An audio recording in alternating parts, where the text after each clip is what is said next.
Hello everyone. तो आज हम बात करने वाला है रिलायंस इंडस्ट्री के बारे में। और इसका हम लोग पूरा देखेंगे ओवरव्यू, यानी कि कंपनी क्या करती है, इसका फाइनेंशियल्स क्या है और इसका टेक्निकल्स क्या है, इसका लॉन्ग टर्म में क्या बिजनेस है और कितना मतलब इसका शेयर प्राइस जाने का चांसेस है, और ये शॉर्ट टर्म में इसका क्या टारगेट होने वाली है। सबसे पहले मैं आपको एक बात बता दूं कि ये कोई रिकमेंडेशन वीडियो नहीं है। ये सिर्फ और सिर्फ एजुकेशनल पर्पस के लिए मैं बना रहा हूँ, जिससे कि आप सीख सकें, यानी कि किसी भी कंपनी का फाइनेंशियल्स कैसे रीड करते हैं, उसका टेक्निकल्स कैसे देखते हैं, इन सब चीज़ों के लिए। सबसे पहले बता दूं, इंडिया का एक one of the largest company है, जैसा कि आप लोग जानते हैं, रिलायंस इंडस्ट्री। और इसके अंदर बहुत सारी बिजनेस है, जैसे कि वायल टू केमिकल, ये है एक बिजनेस है जिसमें इसको 54% रेवेन्यू आता है। दूसरा हो गया रिटेल सेगमेंट, जिसमें 29% रेवेन्यू आता है, जैसा कि रिटेल में हम लोग को पता ही है। और डिजिटल सर्विसेज बिजनेस, जिसमें जियो आती है, जो कि 13% ऑफ रेवेन्यू देती है। और oil and gas ENP business है, जिसमें 2% रेवेन्यू आती है। और ये हो गया इसका बिजनेसेस के बारे में। और एक और बिजनेस है media media and entertainment business, जिसमें इसका 2% रेवेन्यू है। मतलब ये लोग, ये दो चीज़ जो हो गया, मीडिया और ये लास्ट वाला ऑयल एंड गैस, ये ज़्यादा बड़ा रेवेन्यू में कंट्रीब्यूट नहीं करती है। बट इसका डिजिटल सर्विस जो है जियो, वो 13% रेवेन्यू देती है। और इसका oil and chemical 54%, retail segment 29% का रेवेन्यू देती है। और इसका पी देखें तो 24 का पी है, जो कि वेल एंड गुड है। बुक वैल्यू 668 का है, बट इसका करंट प्राइस 1327 का है। बट इसमें ये ज़्यादा मैटर करता नहीं है। R O C R O ई इस कंपनी का यही रहता है, 10 से 12 के बीच में रेंज और करता है, जो कि अभी ठीक ठाक ही चल रहा है। ऐसे हमारे हिसाब से तो आर ओ सी और आर ओ जी ज़्यादा होना चाहिए, 20 या 15 से तो एटलीस्ट जाना ज़्यादा होना चाहिए। डेट टू इक्विटी इसका कंट्रोल्ड है 0.45, क्योंकि ये हैवी डेट लेने वाला एक बिजनेस है, जिस कारण से इसका 0.45 चल सकता है। और इसका फेस वैल्यू 10 का है। डिविडेंड भी ये कंपनी देती है 0.45% का। प्रमोटर के पास 54% का होल्डिंग है। और इसका अगर हम पी देखें तो इसका, एक 1 मिनट, इसका मैं ये हटा दूँ। हाँ, इसका पी देखे तो इसका मीडियन पी 25 का है, बट इसका एवरेज अभी का जो पी है वो चल रहा है इसका कितना, 24, जो कि मीडियन पी से नीचे है, जो कि एक अच्छी बात है। और इसका पीवी वैल्यू देखें, यानी price to big book value, तो इसका प्राइस टू बुक वैल्यू भी मीडियन पीवी वैल्यू से नीचे चल रहा है, यानी कि इसका मीडियन पीवी है 2.41 का, बट इसका करंट पीवी वैल्यू है 2 का। ओके।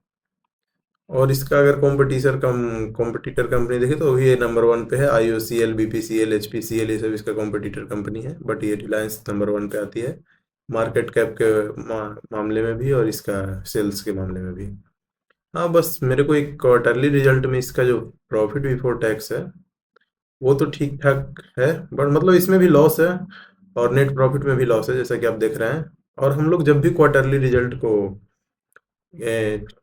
क्या बोलते हैं, क्वार्टरली रिजल्ट को जब भी हम कंपेयर करते हैं, तो लास्ट ईयर का सेम क्वार्टर से करना चाहिए। फॉर एग्जांपल, लास्ट ईयर का जो सेम क्वार्टर जून 2025 का जो लास्ट ईयर का था, 2,43,000 के लगभग है, और इस बार है 3,09,000 के लगभग इसका सेल्स है, जो कि सेल्स में अच्छी खासी ग्रोथ है। और इसका ऑपरेटिंग प्रॉफिट बस थोड़ा कम गया है। Operating profit margin 18% last year था सेम क्वार्टर में, और इस साल 15% है, जो कि एक हम लोग के लिए थोड़ा सा बैड न्यूज़ है, ठीक है। और इसका ऑपरेटिंग प्रॉफिट इसी कारण, लेकिन ऑपरेटिंग प्रॉफिट बहुत बढ़ा है। ऑपरेटिंग प्रॉफिट मार्जिन कम हुआ है 18% से 15% पे, क्योंकि इसका सेल्स बढ़ा है, इस कारण ऑपरेटिंग प्रॉफिट भी इसका बढ़ा है। एक चीज़ आपको मैं यहाँ पे हाईलाइट करना चाहूँगा, जैसे कि इसका अदर इनकम जो लास्ट ईयर सेम क्वार्टर यानी कि जून 2025 में था, वो 15,000 का था। बट इस साल अदर इनकम 6,000 का है। अगर हम अदर इनकम लेस कर दें, तब ओवरऑल कंपनी का क्वार्टर अच्छा गया है। बट अदर इनकम मिलाने के बाद इसका प्रॉफिट बिफोर टैक्स 37,000 करोड़ का हो रहा है, और यहाँ पे 30,000 करोड़ का हो रहा है।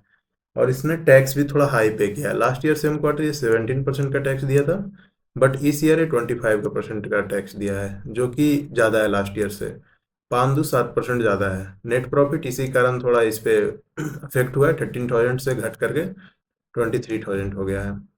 बट एक चीज़ मैं आपको बता दूं, सेल्स इसका बढ़ा है, जो कि गुड न्यूज़ है, ठीक है।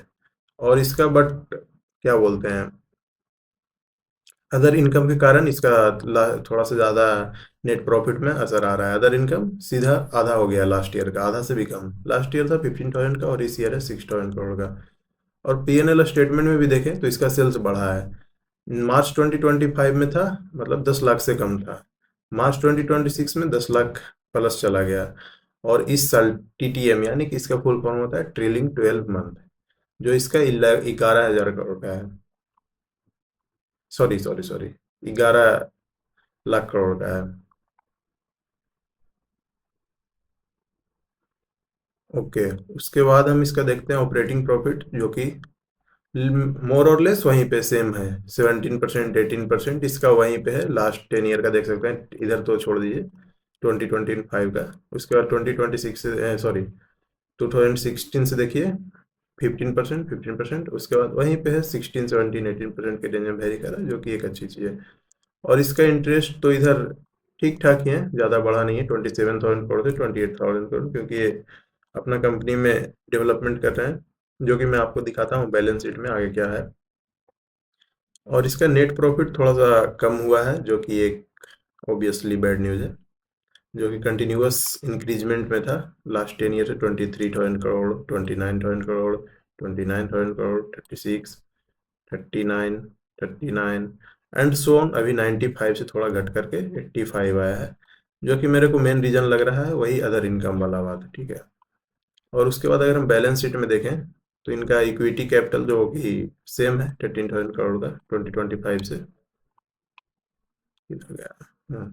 बोरोइंग तो इंक्रीज हुआ है, क्योंकि ये इनका CWIP कंस्ट्रक्शन, इसका जो फुल फॉर्म होता है CWIP construction work in progress, वो इनका जो है अभी कंस्ट्रक्शन में है। 2,37,000 करोड़ का कुछ काम पेंडिंग में है, जो कि चल रहा है। अगर ये कंप्लीट हो जाएगा तो हम ऑब्वियस बात है कि फिक्स्ड एसेट बढ़ जाएगा और इनका इनकम भी बढ़ेगा। और अगर हम कैश फ्लो तो पॉजिटिव है यहाँ पे, कुछ इसमें कुछ टेंशन की बात है नहीं, कैश फ्लो तो पॉजिटिव है। और शेयर होल्डिंग पैटर्न देखें तो वही FIIS जो लास्ट 6 मंथ से सेलिंग कर रही है, इसी कारण पहले 19% का था, अभी 18%। और इस क्वार्टर जो कि जून 2026 क्वार्टर 2 दिन पहले ही आया है, उसमें इनका 17% का कम हुआ है। और गवर्नमेंट के पास भी है 0.17, पब्लिक के पास 11.05, और प्रमोटर के पास 50% का शेयर है। और जो कि अंबानी जी होल्ड करते हैं, यहाँ पे सीधा सीधा है Ambani family about 50% of share holding. Ambani family around 50% of share holding but hold करते हैं ये। और इसका अगर हम टेक्निकल्स देखें तो सबसे पहले मैं आपको एक बात दिखाना चाहता हूँ। यहाँ पे एक बहुत ही स्ट्रॉन्ग ट्रेंड लाइन है, जिसपे ये वीकली पे मैं बता रहा हूँ, ट्रेंड लाइन है जिसपे ये बार बार आती है और रिट्रेस कर जाती है। फर्स्ट टाइम ये आई थी 2021 में, एक बार, 2 बार, पहले से मैं मार्क करके रखा हूँ, 3 बार, 4 बार, 5 बार, ये छठा बार अभी आई है। यहाँ पे टच की है वीकली पे और एक ग्रीन कैंडल बड़ा सा बनाई है, और इसके बाद ये ऊपर जाना शुरू कर दी है। और डेली पे भी अगर देखें तो यहाँ पे अच्छी खासी 1-2 बार यहाँ पे फर्स्ट टाइम आई, टच की, सेकेंड टाइम ये फिर से ट्रेंड लाइन को टच की, और उसके बाद अभी ऊपर जाना शुरू कर दिया। और जिस दिन क्वार्टर का रिजल्ट आया है उस दिन भी इसने अच्छा खासा 2% का मूवमेंट दिखाया है, जिसके कारण हम इसको हम बोल सकते हैं कि हाँ, स्विंग ट्रेडिंग के लिए एक अच्छा खासा बन सकता है। और जो लॉन्ग टर्म के लिए जाना चाहते हैं वो थोड़ा धीरे धीरे पैसा डालें, यानी कि जैसे कि अगर मान के चलिए लॉन्ग टर्म के लिए जो डालना चाहते हैं, तो अगर 5% या 7% और डाउन आता है तो और एक्स्ट्रा पैसा आप इसमें डाल सकते हैं। और ऑब्वियस बात है, इंडिया का one of the largest company है, तो इसमें कुछ ऐसा फ्रॉड का कुछ प्रॉब्लम तो है नहीं। फिर भी सबसे बड़ा जो नियम होता है एक कंपनी में, 4 से 5% से ज़्यादा पैसा ना डालें, ठीक है। और स्विंग ट्रेडिंग के लिए मैं आपको बता दूं एक ये लेवल्स, मैं आपको थोड़ा सा शॉर्ट टर्म और लॉन्ग टर्म के लिए, अगर आप यहाँ पे मैं लेता हूँ तो इसका जो सबसे एसएल होगा ये होगा, और इसका फर्स्ट टीपी ये होगा, ठीक है। और मैं यहाँ पे लाइन डालता हूँ, हाँ, फर्स्ट टीपी ये होगा 1461 का, और सेकंड टीपी इसका long term high, long term high, all time high जो बोलते हैं वो होगा 1565। और उसको अगर ऑल टाइम हाई को तोड़कर ऊपर जाना चाहेगी तो फिर बहुत ऊपर चली जाएगी, क्योंकि इसका जो है पिछले कितने दिनों से, 2024, जनवरी 2024 से 2026, यानी कि कुछ 920 दिन, 3 साल होने वाला है कुछ समय में। 3 साल से सेम प्राइस पे कंसोलिडेट कर रही है। अगर ये तोड़ी तो ये जो पूरा मूवमेंट है वो पूरा मूवमेंट देगी। लेकिन करेंटली स्विंग ट्रेडिंग के लिए बोलें तो आराम से हम लोग अभी होल्ड कर सकते हैं 1461 का। और द लास्ट थिंग, ये कोई रिकमेंडेशन नहीं है, just for educational purpose. Okay.